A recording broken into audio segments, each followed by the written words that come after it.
Yeah, before, yeah, I was. Definitely. It's too late. Too many people are getting hurt.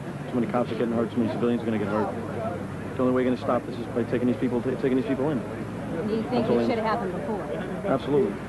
Commissioner, are you going to beef up any more patrols considering that this is the Sabbath tonight and that a lot of Hasidics may be out tomorrow? Or are there going to be any added reinforcement? We are constantly monitoring what goes on. We have a command post set up here at One Police Plaza, and as situations change, we will respond accordingly. And we did ask the commissioner how long he expects this show of force to continue. He said, quote, as long as this nonsense continues, but that hopefully the mayor and community leaders will succeed in passing out this message and that it will be taken to heart that this violence is not the answer. Live from the 71st Precinct, Sarah Wallace, Channel 7 Eyewitness News.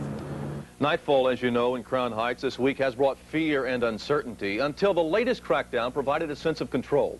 David Navarro reports that people are now feeling better about walking the streets. The day after the police department's crackdown on Crown Heights, many residents emerged from behind locked doors with a sense of hope. You're going into the weekend with a good feeling? Good feeling, everything be cool. Much safer than we were 2 nights ago, much safer. Last night was more or less a peaceful night. They did do arrests, which we wanted them to do long ago. Among many in the Hasidic community, a sense of normalcy returned to the streets. Many stores did a brisk business in anticipation of the Sabbath.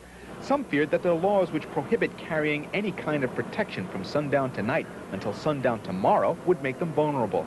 But after last night's police action, the residents we spoke to today are no longer worried. It seems that it's going to be quiet because the community leaders and the rest of the people, in the community are taking part in all the discussions. But just a couple of blocks east, the sense of relief many in the Hasidim are feeling tonight cannot be found as easily here in the black community. Things are calming down now, but afterwards you will have to see if both sides of the community come and talk to each other.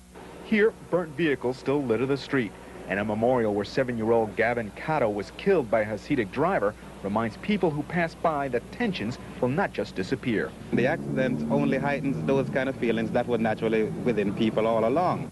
But for the time being, Crown Heights goes into the weekend under the watchful eye of a police force apparently no longer afraid to take action. Reporting from Crown Heights, David Navarro, Channel 7 Eyewitness News. Mayor Dinkins is once again leading the call for calm in Crown Heights. The mayor joined a group of religious and community leaders on the steps of City Hall today, where he urged Crown Heights residents to show respect for their neighbors. We cannot and we will not solve our problems with violence. We cannot ever allow fear and distrust to tear apart our community. The mayor says communication is one reason why the level of violence seems to be dissipating. There were a few arrests, but otherwise the march went off peacefully. Christopher Jones is in Crown Heights now, and Chris, can you tell us what the mood of the community is now? Well, Bob, under a full moon here on Eastern Parkway in the Crown Heights section of Brooklyn on this late August evening, everything seems to be the picture of tranquility. Earlier in the evening, most of the police barricades lining the stately boulevard had been removed. While scores of police officers chatted, members of the Hasidic sect involved also stood around and seemed relaxed and enjoying their Sabbath evening.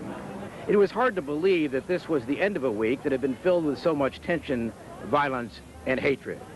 But for many members of this community, the fault is not with them or with their neighbors, but with outsiders and the media. You look in the papers, on TV, they showed it's going on a fight between the Hasidic Jews and the blacks.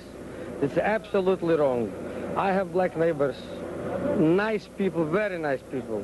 They are ashamed to say me good morning even. They're ashamed to look me in the face. It's the outside agitators that come to make problems. We've been working at this for 30 years, living in peace and harmony. The blacks that live here want the same thing we want. They want safe streets, they want clean streets, just like us. And we have no problems. We on our side are ready to talk, and we've already started.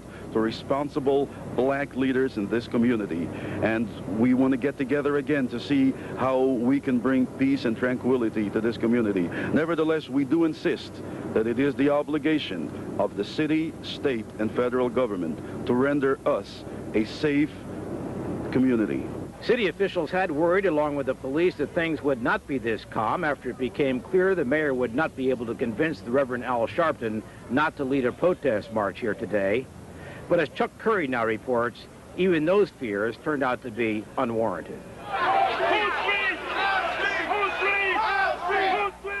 The most distinguishing feature of today's protest march through the besieged streets of Crown Heights was that it was peaceful and orderly. The crowd, estimated by police to be as many as 500, were surrounded by 2,000 cops as they proceeded down Eastern Parkway, passing streets which in recent days have been the scene of rioting, mass arrest of black youth, intense racial strife, a murder, and a killing. Resident observers made it clear that although the violence has ended, the racial tension between black and Jew is no less intense, and that a resolution to age-old problems is far from certain. This is just a situation that was waiting to happen. It's unfortunate that some children one child got killed, another one got injured.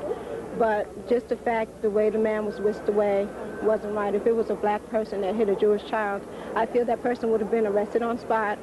His family history would be in the paper, he would be in the paper, we'd know where his family lives, whatever else. We haven't even seen the person who murdered this child. This morning, a solemn moment at Kennedy Airport as Gavin Cato's mother Ingrid and cousin Angela Cato's mother Kay were flown in from their native Guyana and reunited with their husbands and carloads of family members who had been caring for their children for a year.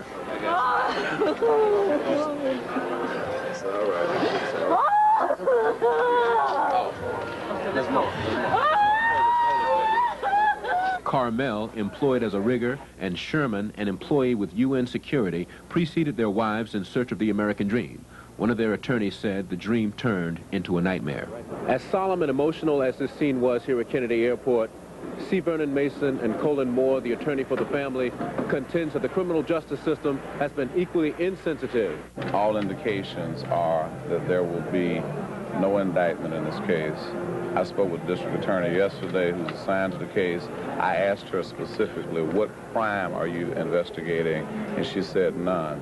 That she has an open-ended grand jury presentation, which for those of us in the criminal justice system, it means that there's nothing going on in that grand jury. This family has suffered a great bereavement, and it's not only the insensitivity of the criminal justice system, it's the insensitivity of the Hasidic community. Up to now, not only has Joseph Lise not been arrested, but no member of the Hasidic community has expressed any remorse, any contrition, has sent a wreath, has sent a flower, has sent a card to any member of the families. The Hasidic community watched the procession along Eastern Parkway, but refused comment out of respect to the Jewish Sabbath. Rabbi Shmuel Buttman, a spokesman for the Hasidic community, would not comment on camera. But while not mentioning the Reverend Al Sharpton by name, the rabbi off-camera attributed much of the violence to outside agitators, black leaders from outside Crown Heights. I would tell the Hasidic Jewish community that they're going to have to come down and deal with an equal footing in that community, or they better get some moving vans. Following a private rally attended by an estimated 1,000 people, Alton, Maddox, and Sharpton reaffirmed their commitment to make a citizen's arrest of Yosef Lizef, the Hasidic Jew who drove the vehicle that struck and killed Gavin Cato. Chuck Curry, Fox 5 News. And right now, leaders of the Hasidic community are holding a press conference where they're going to say that while everything seems all right at this moment, they're afraid about the future and they want Governor Cuomo, if it is necessary, to call out the National Guard to protect them. But right now, it seems very calm. Let's hope it's not the calm before the storm. I'm Christopher Jones, Fox 5 News. Back to you, Lynn. Okay, thank you very much, Chris, and we will keep you posted. Coming up, how Professor Leonard Jeffries' colleagues voted on his controversial speech. And dramatic pictures of another videotaped beating.